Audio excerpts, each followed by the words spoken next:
Aujourd'hui, je vais vous raconter un conte qui parle de la notion d'être plutôt que de faire pour attirer à soi ce que l'on désire. C'était au vieux temps où les princes s'habillaient parfois en marchant pour aller flairer dans les rues les joies et les peines du peuple.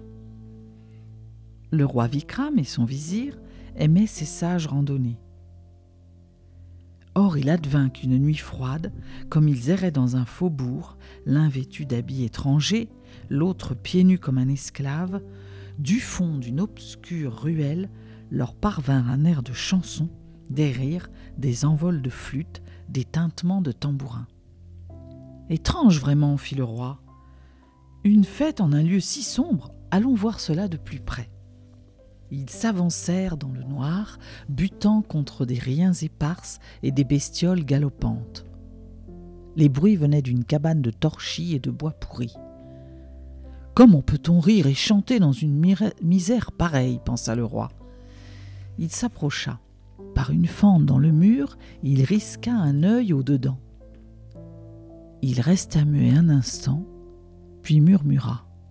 « Stupéfiant !»« Sire, que voyez-vous » demanda le vizir. « Un vieillard assis qui sanglote, un jeune homme à l'air malheureux qui joue du tambour, de la flûte, une femme au crâne rasé, veuve ou nonne, je ne sais pas, qui chante et qui danse. L'entends-tu ? Entrons, vizir, je veux savoir ce que ne dit pas ce spectacle. » Il frappa à la porte basse. Au-dedans, silence soudain. Le jeune homme s'en vint ouvrir. « Bonsoir, dit-il, qui êtes-vous » ? « Des voyageurs perdus, lui répondit le roi. « Nous cherchons une auberge. »« Vous n'en trouverez pas ici. Voyez, pas la moindre lanterne, ni dans cette rue, ni ailleurs. C'est un quartier de pauvres gens. »« Oh, vraiment, dit le roi, la mine désolée.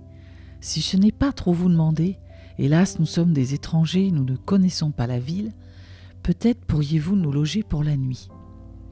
Nous ne vous dérangerons pas, nous partirons avant le jour. » « Pardonnez-moi, dit le garçon, nous ne pouvons pas vous recevoir, ça ne serait pas convenable. Mon père et moi sommes en deuil. »« En deuil, dites-vous ? C'est bizarre, et ces chants, cette musique qui nous ont attirés chez vous ?» Le jeune homme baissa la tête. « Loin de moi le désir de vous importuner, poursuivit le roi, mais chez nous, la coutume veut que l'on veille en compagnie de ceux qui souffrent. Parfois cela fait quelque bien. Votre bon cœur est estimable. Bienvenue chez nous, voyageurs. » Ils entrèrent dans la cabane. Une lampe au plafond fumait. Le vieillard salua les hommes. La jeune femme, prestement, tira son châle sur son front. Le garçon sourit tristement. « Je vous vois perplexe, dit-il, j'en suis confus. Évidemment, vous ne savez rien de nos vies. Mon père a trimé durement pour m'élever selon son cœur. Son rêve était de me voir scribe au palais de Sa Majesté le roi Vikram, béni soit-il. Il s'est usé jour après jour pour me payer la grande école qui a fait de moi un lettré. Savant, je le suis grâce à lui, mais scribe, non. C'est là sa peine. Je n'ai pas pu passer le concours. »« Et pourquoi » demanda le roi. « Pas de poste libre au palais, depuis des ans et pour longtemps. »« Votre deuil, est-ce donc cela ?» Le jeune homme hésita. « En vérité, dit-il, un songe magnifique a visité mon père hier au soir à peine couché. Dans la lumière du sommeil, il a vu un prince venir ce soir même dans sa maison. Il nous apportait le bonheur. Nous l'avons attendu la nuit. Minuit est passé et il n'est pas venu. Et voyez le pauvre cher homme, il ne peut pas s'en consoler. Il avait voulu que ma femme achète une coupe d'argent pour servir dignement à boire à ce visiteur de haut vol. Il avait honte de nos bols. Comme nous n'avons pas un sou, elle l'a payé de ses cheveux. La coupe ne nous sert de rien et mon père est triste à mourir. Nous avons chanté et dansé pour le distraire, voilà tout. Nous ne pouvions rien faire d'autre. » Le roi s'émut, baissa la tête, puis la relevant, l'œil rieur. « Ami, dit-il, ignorez-vous qu'un concours aura lieu demain dans votre cité d'Ujjain ? Votre prince a besoin d'un scribe. C'est en tout cas ce qu'on m'a dit. Vous devriez tenter votre chance. Elle vous sourira, j'en suis sûre. » Le garçon en resta pantois. Le lendemain fut affiché à l'entrée du palais royal ce sujet de dissertation. Un jeune homme joue de la flûte et bat du tambour. C'est la nuit. Une nonne, au crâne rasé, danse et chante un air amusant. Un vieillard écoute et regarde. Il pleure amèrement. Pourquoi ? Dans la bibliothèque royale, 100 candidats s'évertuèrent à répondre à cette question. Le jeune homme fut seul à écrire un récit parfaitement sensé.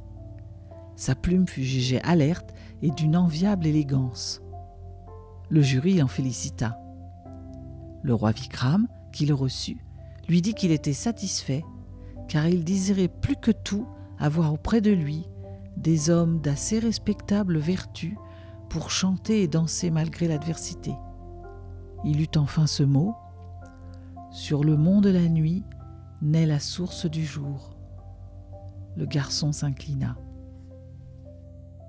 Les gens ne devraient pas toujours réfléchir à ce qu'ils doivent faire, ils devraient plutôt penser à ce qu'ils doivent être. S'ils étaient seulement conformes à leur nature, leur œuvre pourrait briller d'une vive clarté. Maître Eckhart Tolle, celui qui a écrit Le pouvoir de l'instant présent.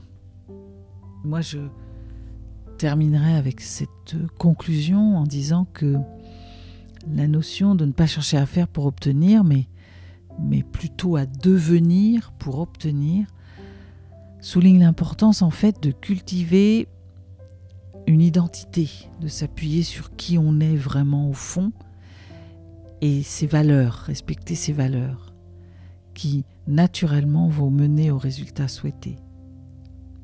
Par exemple, si vous cherchez à obtenir une promotion, vous voulez vous développer, avoir plus d'argent, un projet qui fonctionne, eh bien, il faut se concentrer sur votre développement professionnel et personnel.